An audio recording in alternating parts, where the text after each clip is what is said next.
We are smiling, and we will never tell you the conversation we just had that made us smile. It had nothing to do with the Utah Jazz. The Utah Jazz are not smiling. That was a tough night, and we'll talk about it as they get blown out by 40 to the Nuggets next on SCG. All right, on Postcast.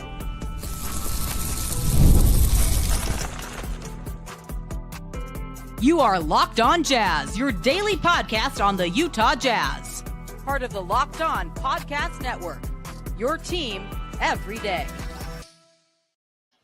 The Utah Jazz lose tonight to the Denver Nuggets. The final score 129-93. They were down by as many as 41 in the ball game tonight. And, really, I think what's actually happened here is the Jazz have gone super young. Colin Sexton's playing with a bunch of young players today. No Walker Kessler. Jazz have not won a game without Walker Kessler since January. They really just can't score anymore. They just don't have. Will Hardy runs great offensive stuff. They have fabulous plays. There was a play tonight where they swung it 3 times around. It was brilliant ball movement, a wide open 3, and it's not good. They're the worst. They've had the worst offense in the NBA in the month of March. They just don't have guys on the floor right now that at this stage in their career are ready to entirely play offense, be able to handle the role offensively in the NBA. Okay, the way I look at that is that what the Jazz are putting out there on the floor, they can't play a half-court game. Their execution in the half-court game is really, really bad. Sometimes in transition, if they get into something early to the point where, to repeat just what you were talking about with the ball movement, they can get some good looks. Aside from that, the individual players that can make an offensive move to the point where he can create something for teammates or something like that, don't have that as well. So you're absolutely right about scoring, but the big thing is how do they score? I mean, how do you correct that? So offensively tonight, the Jazz offense of rating in the half court was a 70. That's in the second percentile.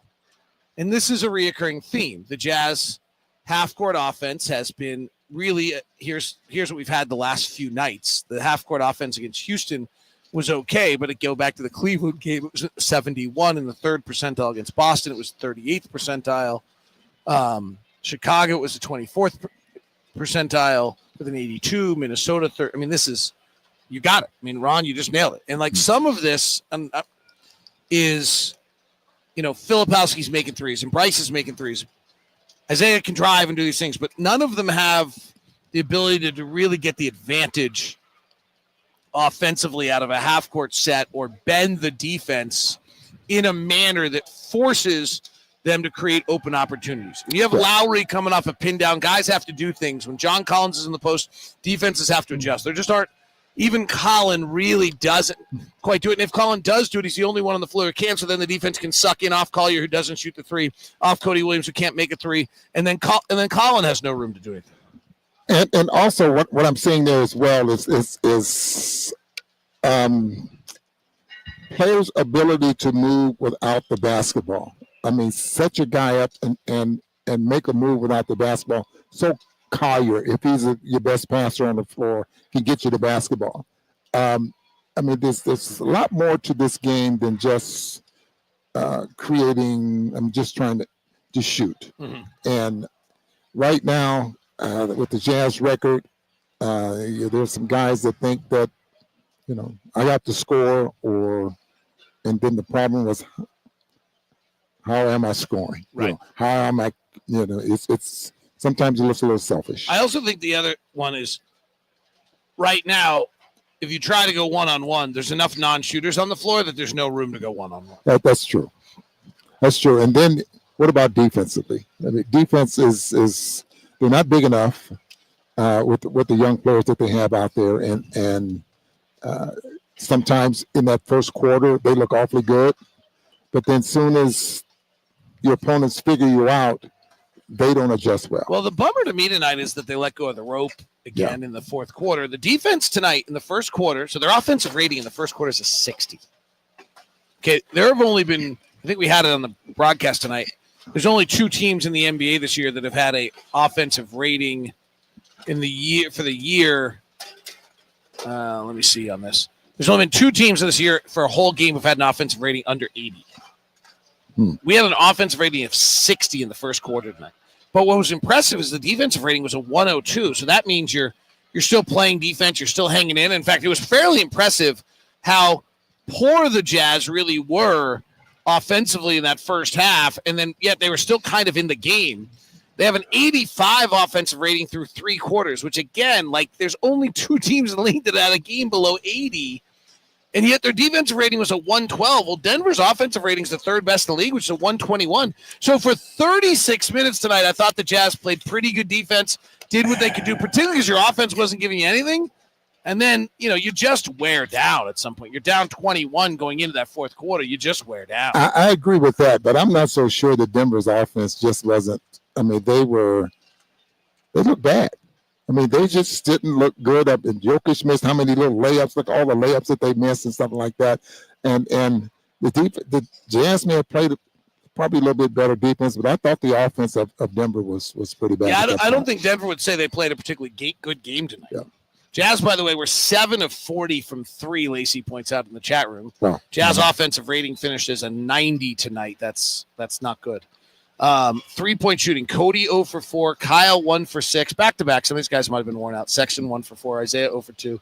Keontae hit back-to-back shots 2 for 8. Another night for Keontae. Under 33% shooting. 5 of 17 from the field.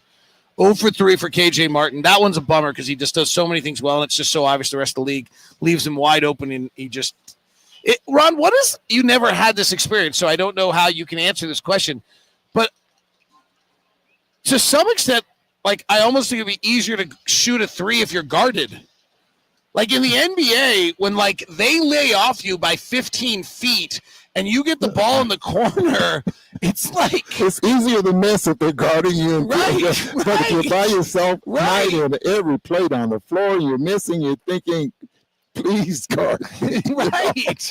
I mean, poor Cody Williams and KJ Martin are just. I mean, they are. Which term do you want? Like it's. They're either a zip code open or butt naked open, whichever one you want us to use. They are so open.